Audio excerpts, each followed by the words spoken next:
All right, hello everybody. Today I decided I'm going to talk about D&D a little bit. I know some of you are not interested in D&D, and that doesn't matter. That's perfectly fine. I can't possibly talk about something that everyone's going to be interested in. But I wanted to share my thoughts on my feelings and opinions on first edition D&D versus second edition D&D, and we can call it AD&D, Advanced Dungeons and Dragons, AD&D, or you can just call it D&D. It doesn't matter. But I think that there were problems with first edition, and I think there were problems with second edition, and at one point we were pulling rules. We were playing D&D when after second edition had been out and long, and we had pretty much transferred over to it. We were looking in the Unearthed Arcana, the Player's Handbook, the first edition, the second edition handbooks. It was getting a little silly, and I decided, and unfortunately we never played after I did this. I never got our group back together. I put all the rules into one book and made it my edition. And that was the idea, to put everything in one book, so we wouldn't have to keep looking up all these crazy rules from multiple sources. It was just getting too confusing. And that's why when Wizards of the Coast came out with third edition, I said, oh, hell no, I am not going to play yet another edition of the game. We played first edition, we played second edition, we kind of played a hybrid of both, and finally I put everything in one rule book. Now, I'm a little nuts. I'll freely admit that, but here's my book. It's done in like this, so I could pull these sheets out and change them as I go. I don't need to get into the whole thing with this, but I made different stuff with abilities, all the stuff, everything that I wanted to put in here, I put in here. I have to redo the whole thing. There's lots of typos. It's in bad need of being redone. It badly needs to be rewritten. I found this really cool picture, called her a Ranger Druid, because I love Frank Mentzer's Ranger Druid. Not everybody likes the Ranger Druid concept. I think it's a great idea. To me, it just makes sense. Not sure why people have a problem with it. Why can't a Ranger also have the skills of a Druid? But some people say, no, the rules say a Druid cannot multi-class, therefore a Druid cannot multi-class. Multi-class means you could play like two classes, like you could be a fighter and a cleric. So you'd be a fighter-cleric, or a fighter and a magic user, or a fighter and a thief. So the Ranger Druid was something that Frank Mentzer came up with, and I liked it. So much so that one of the characters in my story is a half-elven Ranger Druid. Now, this is the first edition tables. These tables are great. Strange people are offended by them because they show that females are weaker than males. How dare they? You don't have to follow these rules. If you want females to be just as strong as males, or have the ability to be just as strong as males, let me get closer so you can see some of the limitations. People thought this was sexist. Really? It's sexist to state that the average female is, let's see, smaller, lighter, and weaker than the average male? That's a biological fact. But if in your game you want to say these differences don't exist, that's fine. But this is not sexist.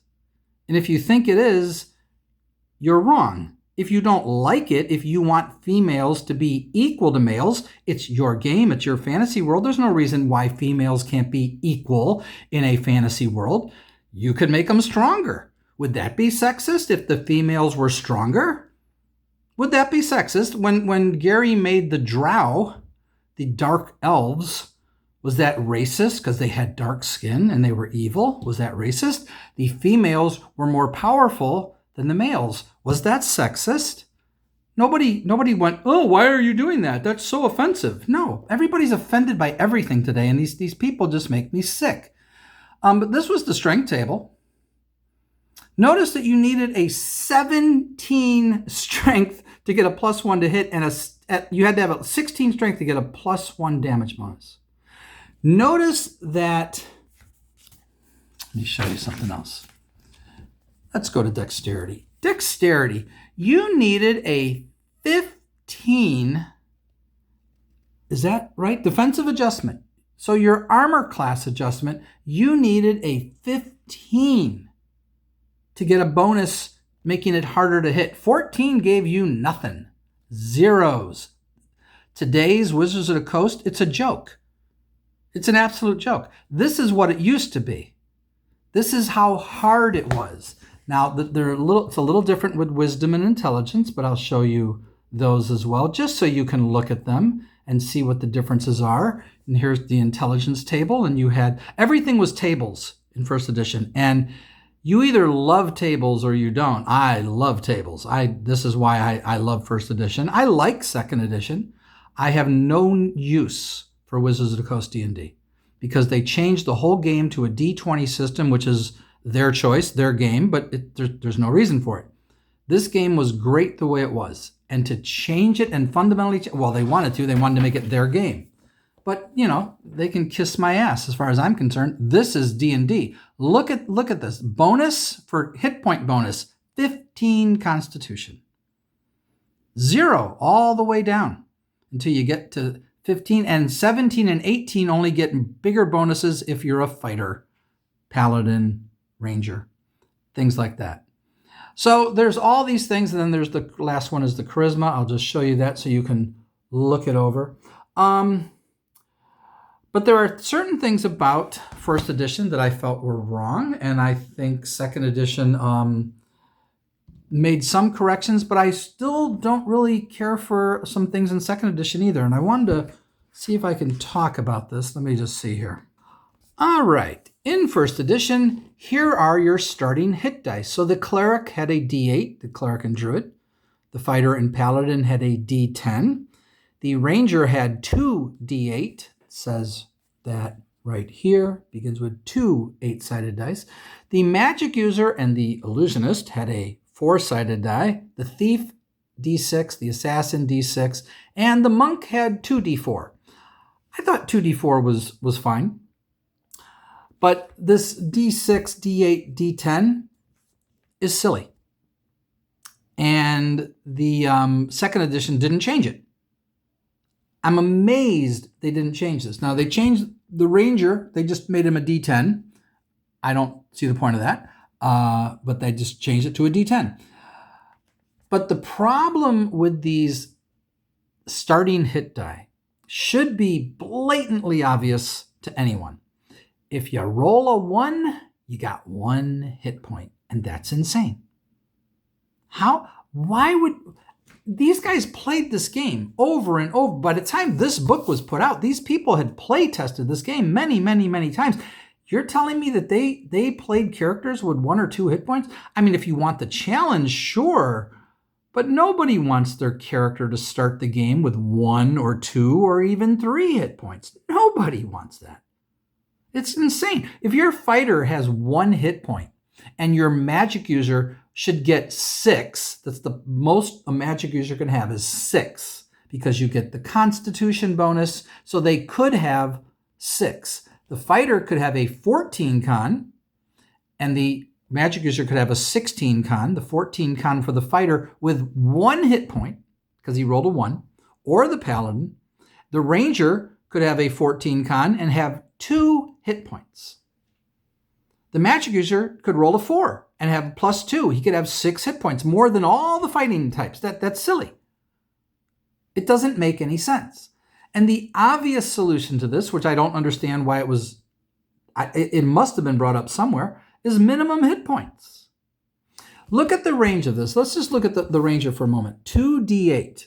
If you roll 2 1s, you get 2 hit points. That's insane. But if you roll 2 8s and you have an 18 Constitution, which is +4 bonus to each of your hit die, that's 24 hit points at first level.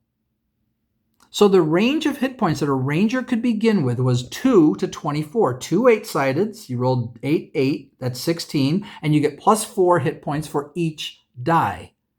That's equally insane. Especially when you realize that the fighter has 1 to 10, the fighter and the paladin, D10, 1 to 10, with a possible 1 to 4, plus 1 to plus 4 bonus based on their con. They could get as many as 4 more over that roll. So the most the fighter can get is 14. The most a ranger can get is 24. That's crazy. So the most a cleric can get is 10, clerics and druids, because they could get plus 2. Everybody can get up to plus 2 if they have a 16 con. They usually won't. The thief could get up to 8, the assassin 8. The assassin is a completely silly class. Why they even put that class in the game, I have no idea. It makes no sense to me. I've read over it and looked through it and said, no, there's no point for that class at all. But some people like it. Go figure. But we played, I think somebody tried playing it once and we were like, why did you want to play this class? And they're like, yeah, I don't get it. This is dumb. And that was the end of that. We never bothered. So the monk can get 2d4, so 2 to 8 plus 2 for each one. So he could get 2 to a possible 10. Now let me give you a much better system. Okay? The minimum hit points for the lowest possible would be 5. So the magic user and the illusionist are guaranteed 5 hit points. The most they can get is 6. I would raise that one more, giving them the chance to maybe the chance to get 7, but maybe just leave it at 6. You're going to have 5 or 6. And you have to roll, and you get to add your con bonus, and if you can get up to 6, fine. Otherwise, you start with 5. 5 is the lowest. You want to make it 4. It could be 4. Could be the lowest. And if you have a con bonus, sure, that would be okay. But I would say 5. How about the thief and the assassin? They just have a d6. Well, I don't use the assassin. The thief in my game would also have a minimum of 5. But he could get up to 8. So there you go. So your starting hit points are, for a magic user, 5 or 6 or 4 to 6 if we're going to do 4. The thief would be 5 to possibly up to 8, but only if he has a con bonus. The monk, if we stick with the 2d4, and I like 2d4, I don't see any reason to change it other than I would give his minimum 6. The monk should have at least 6 hit points. He's a martial artist. He should have a minimum of 6, maximum of 8. Heck, I'd give him a maximum of 9. I'd be willing to go as high as 9 for the monk. All right, so now that brings us to the clerics and druids who have a d8. What should it be? It should be minimum 6, maximum 8, or possibly 9. I'd be willing to go 1 higher than your normal die, just to give that chance. But you could just say 6 to 8. You want to say 5 to 8? I wouldn't say 5 to 8 is bad. But you don't want to start with too low hit points. Nobody wants to start with very few hit points. In Wizards of the Coast D&D, everybody gets maximum hit points. Because Wizards of the Coast D&D is silly. It's candy for everybody. Wizards of the Coast D&D is everybody gets a trophy. That's Wizards of the Coast D&D in a nutshell. Candy for everyone. Everyone gets a trophy. How about the fighter and the paladin? Real simple. The minimum is 7 and the maximum is D10 plus 4, 14. So I would do your starting hit points. You'd roll a D4, 7 to 10, and then you'd add any con bonus you have. And that brings us to the ranger, and I'm also going to add the barbarian, who was added in 2nd edition.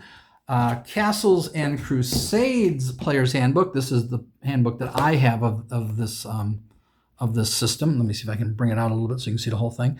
They have a nice barbarian in here. The Unearthed Arcana barbarian had a D12 to start with. I would go with the ranger and the barbarian. Their hit point range would be 9 to 16. So D4, 9, 10, 11, 12, and then possibly up to plus 4 more based on Constitution. So I wouldn't do the 2 dice because they don't need it. 9 to 16 is what rangers and barbarians would begin in my game. Fighters and paladins would begin. 7 to 14 would be their range. So 6 to 10, 4 or 5. I would go 5 to 6. Very simple for the magic user. The thief is 5 to 8, and the monk would be 6. I would go 6 to 9, maybe. Well, no, it would be 10 because you've got you can do +2. So actually, I guess you could do 12. If you're going to do 2d4 and you roll 2 4s and you get +2 to both of them, yeah, 8, that would be 12. That's a little high. I might make that 10, and I'd have to think about that. I think in my monk doesn't have two dice at first level, so I don't have to worry about that. Here's another thing that I did not like about first edition D&D. The magic user begins the game with 1 spell that he can memorize. He starts the game with like 4 spells he can have in his spell book to begin the game, but he can only memorize 1 at a time. That should be 2. Now, the second edition created the specialist. I don't have the book with me. And it was interesting. The illusionist became one of those specialists. You could be a conjurer, an evoker, an enchanter, a diviner. All the different kinds of specialists involving the schools of magic, illusion being one of those schools of magic. So they did away with the illusionist class, and I agreed. This class doesn't really make a whole lot of sense to me, but as a specialist, it works. The problem with the specialist is the specialist was more powerful than the regular magic user, so you would never play the regular magic user. The problem with second edition is they made everybody more powerful rather than more interesting, more unique, more stuff, but not stop making them more powerful. You can add to the character without making it more powerful. I mean, there's gonna always be a little power creep anytime you add something. But it became silly, and then Wizards of the Coast just blew it out of the water with power. They said everybody's super powerful now. Every single class. There is no weak class. Everybody's super powerful. Second edition, the power creep was real. It was getting silly. Now your fighter could have multiple attacks at first level, which is ridiculous. So I got rid of that. The specialist, the problem with the specialist is you would never play anything but the specialist. But they would say, oh, but you have to qualify for it, and it's hard to qualify. It's like, but you're gonna play the game, and you're gonna qualify for your specialist, and you'll never play the regular magic user. If there's no reason to play the regular magic user, then you've just made it a useless class. That's the problem with the specialists in second edition, and so I toned them down, made them kind of not much better, just different, more interesting. I'm still going to prefer the specialist, but he's not necessarily more powerful, and in some ways he's weaker, which they technically did. They're like, oh, he's weaker because, there's certain spells he can't cast. Yeah, but it wasn't enough. They didn't weaken it enough to offset the power. Now, let me for once agree with Wizards of the Coast. Wizards of the Coast said, calling this a thief is silly. Let's call them rogues. I completely agree. Now, one of my Facebook friends disagrees and says, no, they should be called a thief. He loves the thief. It's his favorite class. And I said, all thieves are rogues. All rogues are not thieves. I said, the fact that you love playing a thief is fine. But you're not really a thief because you would never steal from your party members. You could, but you're not going to because then they wouldn't go adventuring with you. See, this is a group cooperative game. We're working together as a team. Why in the world would you ever invite a thief to join your party?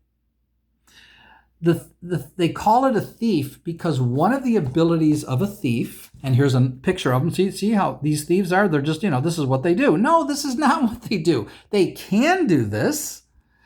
What the problem with the thief, and the reason they're called a thief, is because they can, pickpockets. And they can hide in shadows and move silently. So they can skulk around. See, we're thieves. Yeah, but you're a rogue. You open locks. You find and remove traps. You can hear noise. You can climb walls. You can even read languages. And at 10th level and beyond, you can cast magical spells off of scrolls, making this one of the most unique classes there is. But there's one problem with this class. Not only does the thief not make any sense, and the rogue is perfect. You can steal when you need to. You are not, the character does not run around stealing from people. You'd find yourself in the dungeon with your hand cut off rather quickly. It wouldn't take long. Not that everybody's going to cut off your hand for stealing, but that could be one of the punishments for stealing. That's how you prevent these people from stealing. You say, well, we'll cut your hand off. That's a kind of punishment you have. But notice here in these, for each ability, there's bonuses or penalties based on their race. Like the half-orc is no good at picking pockets. Mostly you've got pluses.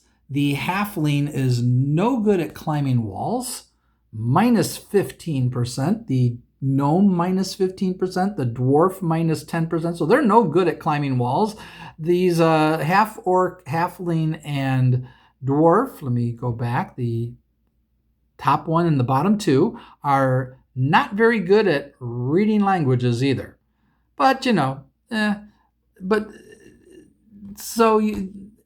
there's a lot of mostly bonuses. The elf I see here has a -5 to open locks. I have no clue why an elf would be -5 to open locks. I'm not sure of the rationale behind that one. But overall, I like these pluses and bonuses. Bonuses and penalties, I should say. But let me go to the place where this is really a problem for me, this class. All right, so second edition did it differently. They changed how the thief is played. No, wait, this isn't it either, is it? No, I gotta find the other page. Hold on. No, since we're here, so here are your pluses and minuses based on your dexterity. The higher your dexterity, now you get bonuses to these abilities. If you have a low dexterity, why would you ever play a thief if you have a 9 dexterity? I don't know why anybody ever would, because you would absolutely suck. So no one would ever play that. See, that's what's so odd about that. But I don't mind these abilities, these penalties being here, because what if your dexterity should magically or through a curse drop to 9? It's nice to have that stuff on there. Heck, they should go all the way down to 3, because what if you get completely, handicapped? All right, let me look for the other table. I don't know how I missed it. It was there right in front of me the entire time. It was the first table I looked at. So a first level thief has a base chance to pickpockets, 30%. That's low, but okay. Open locks, 25. It's getting worse. Find and remove traps, 20%. Your chance to find and remove traps as a first level thief is 20%. Your chance to move silently is 15%. Hide in shadows, 10. Hear noise, 10. The climb walls is always high. Why would anyone want to play this class? You suck at everything you try to do. Oh, I can pick pockets, open locks, find and remove traps. I can move silently. I can hide in shadows and hear noise, except that I suck at all of it. My best shot is pickpockets. Now, if I have an 18 dexterity, if I've got that 18 dexterity, which is really, really high, well, then, my pickpockets goes up 10%, my open locks goes up 15%, and 5%, and 10%, and 10%. Sure, if you have an 18 dexterity, but that's still pretty bad when the initial numbers are 10, 15, 20, and 25. Here's a thought. How about the base be 30? Straight across the board. Or maybe 35 or 25. Maybe. Somewhere in there, like pickpockets, okay, 30%, but that's still not very good. I'm willing to start a first level thief at 35% plus 5% per level. The problem is then you get into the bonuses. We could tone those bonuses down. We could make the plus 15 plus 10, scale it down a little bit, but 40% is not great. Now, by the time you're ninth level, Look at these numbers. Ninth level. The ninth level is a master thief. 70%, you're a master thief to pick a pocket. So there's a 30% chance you're going to mess that up. Only 62% to open locks. Ninth level. Ninth level, folks. Let me show you. Let me just show you. Ninth level is 10th level, sorry. Master thief. You're a master thief. 10th level.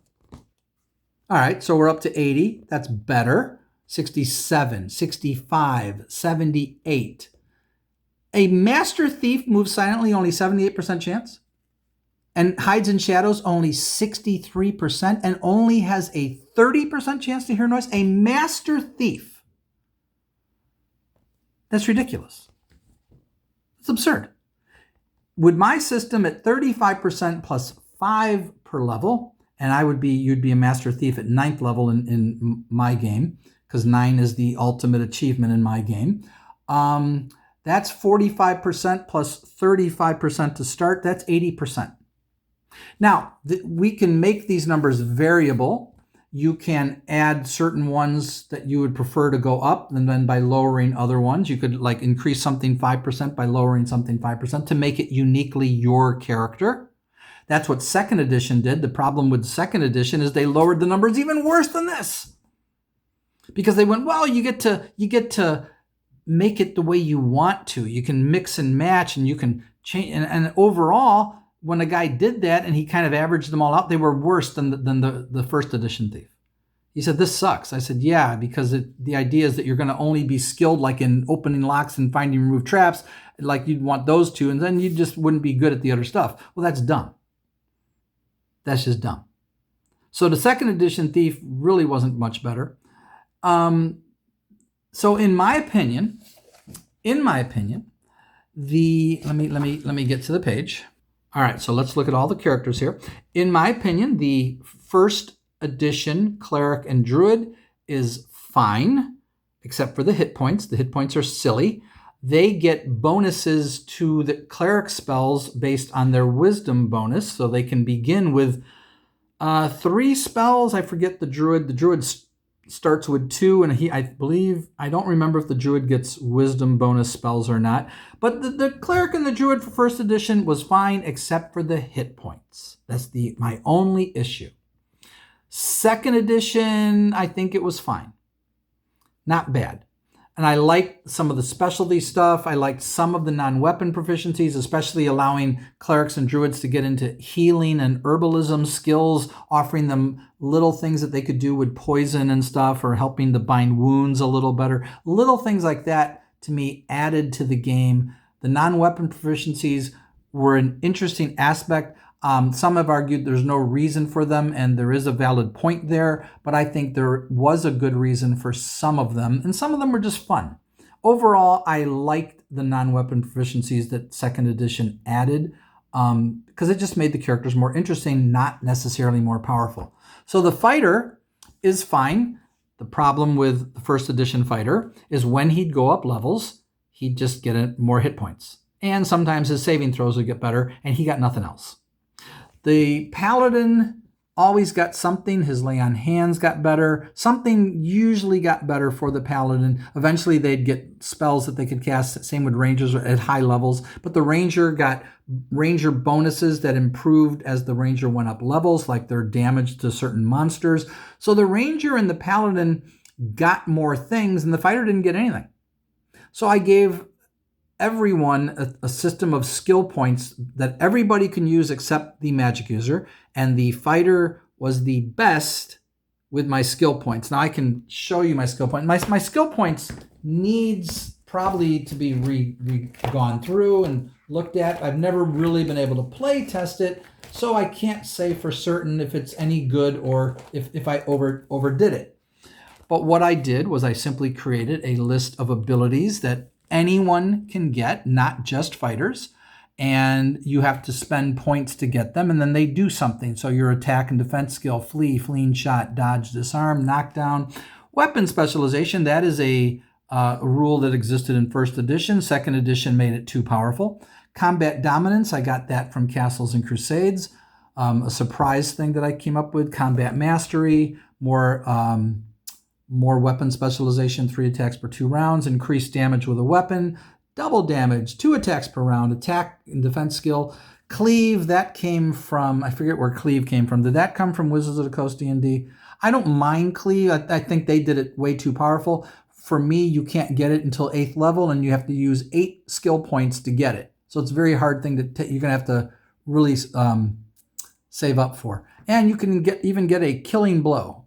At level 9, if you use 9 of your skill points, you can have that ability, the ability to kill someone with in a single blow. I don't, if anything's too powerful, it's Cleave and Killing Blow. But I haven't play tested it, so I really don't know. But that's the thing that I came up with, and all non-fighters, the level. Did I say what that level is here? I said it somewhere. And the level that you need is 1 higher if you're not a fighter, and you don't get as many points as the fighter. This is how many points you need. The fighter starts with the most and gets the most, so he can learn the most. But paladins, rangers, barbarians, everybody but the magic user, but the wizard, if you prefer wizard, can learn these skills, just not nearly as well. That's all. So that gave the fighter something to look forward to in addition to just getting more hit points. But I've never been able to play test it to find out if it's any good. So let's go back here. I think that the magic user is way too weak at 1st level. 1 spell and 1 to 4 hit points, and he can't wear armor. It's just way too weak. All you had to do was add 1 more spell, so he can cast 2 spells, give him a minimum of 5 hit points. And I would also allow a magic user to wear leather armor. Why would I do that? Well, it's non-cumbersome, and it's not metal. The argument was magic users can't cast spells with metal because it interferes with the magical nature of casting spells. Leather armor is not metal, and it has no encumbrance penalty at all. You do not move any slower. So it gives you a +1 to your armor class. No, +2. +2 armor class. Your armor class is a little better. Just what the thief can wear. So I have no problem with a magic user wearing leather armor. I don't think it's a problem at all. The thief was too weak. The abilities are way too low. They need to be upgraded. The thief's starting hit points is not bad, but as long as you bring up the low end. And the monk is too weak. Again, the 1st edition monk, Gary makes the case in the book that it is not too weak, that it is assumed to be too weak, and that this is not true. Let me show you where he says that.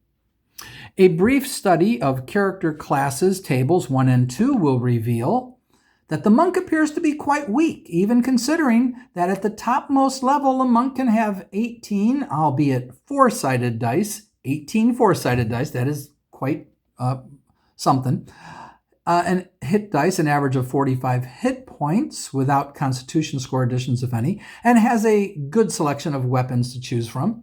Monks have no spell ability, that doesn't matter. Cannot wear armor, yeah, but their armor class does get better as they go up. They get naturally harder to hit. They can't use a shield. Not even flaming oil is used by them. This seems to make a weak character class indeed, but this impression is false. For monks have their own special attack and defense capabilities, certain other powers, and most of the abilities of the thief class, and some clerical type capabilities as well. So while the class has drawbacks, it is very strong. Yes and no. It is not. It is too weak at low level, and eventually it takes a long time, but eventually the monk becomes very powerful, but that's fine. You shouldn't be powerful right away. Wizards of the Coast made the mistake of making everybody powerful right away. Dumb. I don't mind weak to start, but a little too weak is a little too much. The monk is a little too weak. The thief is a little too weak. The magic user is a little too weak. They all needed a slight buff. The Dragon magazine came out with an improved monk. which I like. Castles and Crusades has a good monk that is very well designed. But overall, the problem with the monk, the one thing the monk has going for him is his ability to stun his opponent. Just as the thief's ability is he can backstab for double damage. That brings the thief and the monk up to the ranks of worthy of playing. The problem with the thief, though, is his hit points suck and his abilities suck. They're bad. And they shouldn't be that bad. He should have a decent chance to succeed at first level. Not a really good chance. I might be too high. Maybe I should start 30% plus 5% per level, or even 25% plus 5% per level. But I like being able to make them unique for each person's class. And the monk is very, very unique in itself. I agree with that. It's just at first and second and third level, doesn't have much going on for him, and it takes too long before he becomes viable. And I would up him a little bit. That's all.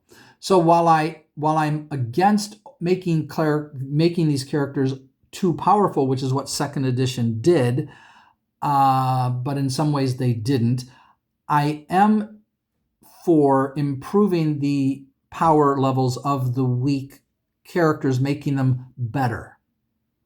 They should be better. They don't have to be as good, but they have to be better. Because the magic user will ultimately become very powerful. He doesn't need any help when he's at 9th level, nor does the monk. The thief, I'm not all that impressed. Although at 10th level he can cast scrolls, so potential there. But it just amazes me that the second edition didn't do a better job at improving the overall quality of these characters. And then Wizards of the Coast said, let's just make everybody really powerful. And I don't understand that at all, other than they're appealing to kids playing the game.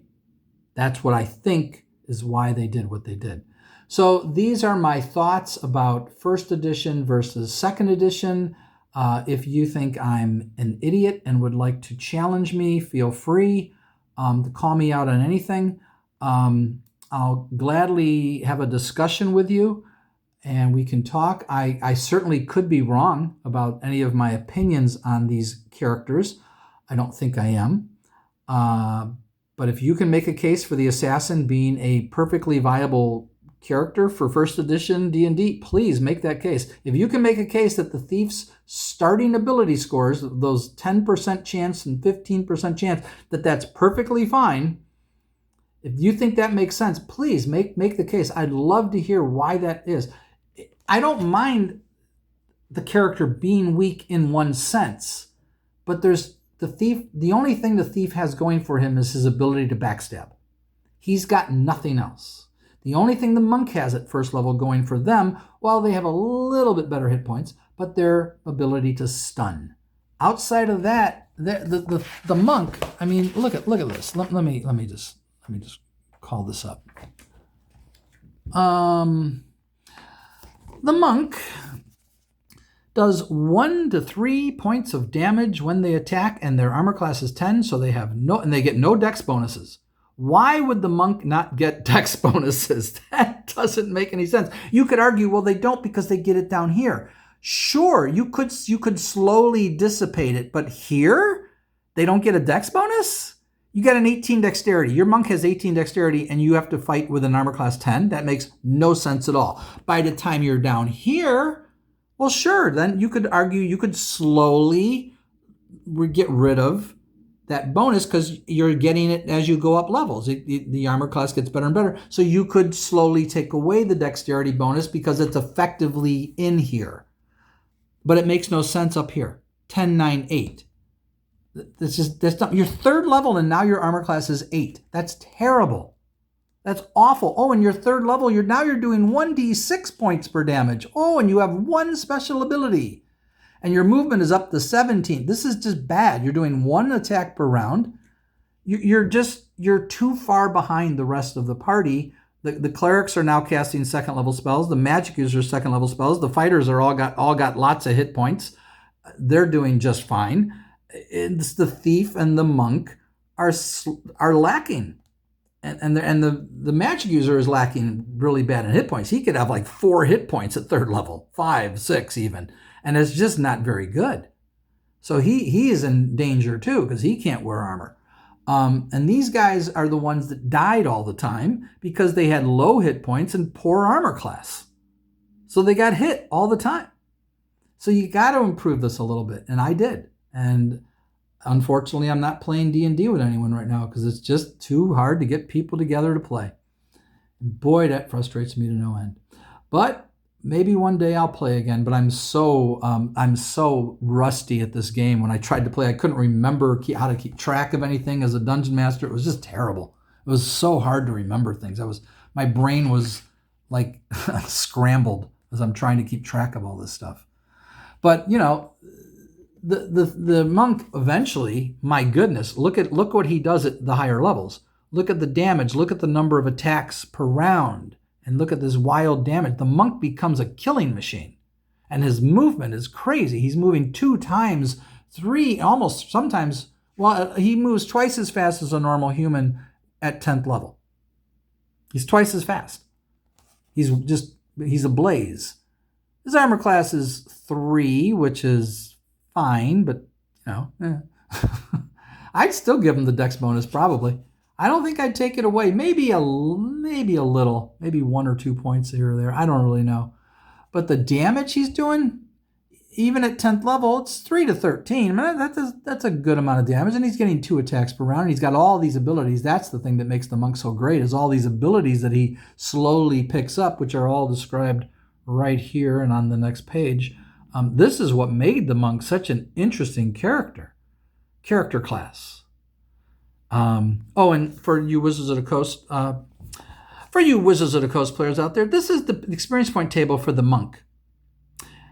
And this is why I want nothing to do with Wizards of the Coast. That's how many experience points the monk needed to get to 17th level. Now, some people think that's bad, but you don't understand. A 17th level monk is almost like going up against a god.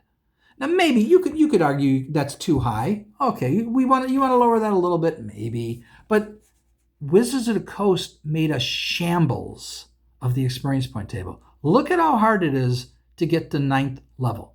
Just 9th level, 350,000 experience points. And why have everybody on the same experience point table when this makes everybody unique? This makes every character class its own unique class that rises in levels at its own unique pace. Some go up quick in levels. Let me show you the difference. The thief, he goes up very easily compared to the other classes. Now, this is still harder than Wizards of the Coast, but this was one of the easiest ones to go up levels. The druid, if I can find him, I didn't do all this highlighting stuff. The druid starts out pretty easy. He only needs 90,000 to get to 9th. Then it gets ridiculous at the end because that's all the special stuff. He's an archdruid, then he's the great druid, and that's the highest he can get to. He can't go any higher than 14 in 1st edition. So it was super, super hard to get to those. That's why those jump out like crazy. But he only needed 90,000. The cleric to get to 9th level needed 225,000. So see, you've got everything different, everything unique, everything more interesting. And that was all part of the game balance too. They were balancing the characters by the experience point tables. The problem is that some of the characters were simply too weak to survive. And all you had to do was buff them a little bit better, bring them up a little bit, and then leave everything else as is. The thief just needed initial numbers better. That's all the thief needed. They just needed better hit points to start, no ridiculous 1 or 2 hit points, and no 20 to 24 hit points for the ranger, because that's dumb at 1st level. And 2nd edition addressed some of these issues, but not as good as they should have. And I was kind of a little disappointed when I read it. But I'm not saying that my edition is all that good either. My edition, like I said, my edition needs to be rewritten. I need to go through it. I'm never going to do it unless I get into a serious campaign again with some players and we have a regular stuff. Oh, then I'll go through it with a fine-tooth comb, and I'll have someone else read it too and tell me what to change and what I did wrong, because that's my first draft. I have not proofread it. I did go through it and make some changes because I do have some writing here and there, like in these second edition, the second edition non-weapon proficiencies that I incorporated into my book that I liked. I made some changes here. So I have made some little subtle changes here and there. Anyway, am I going to post this video? I don't know. I think I rambled too much. I'll listen back to it.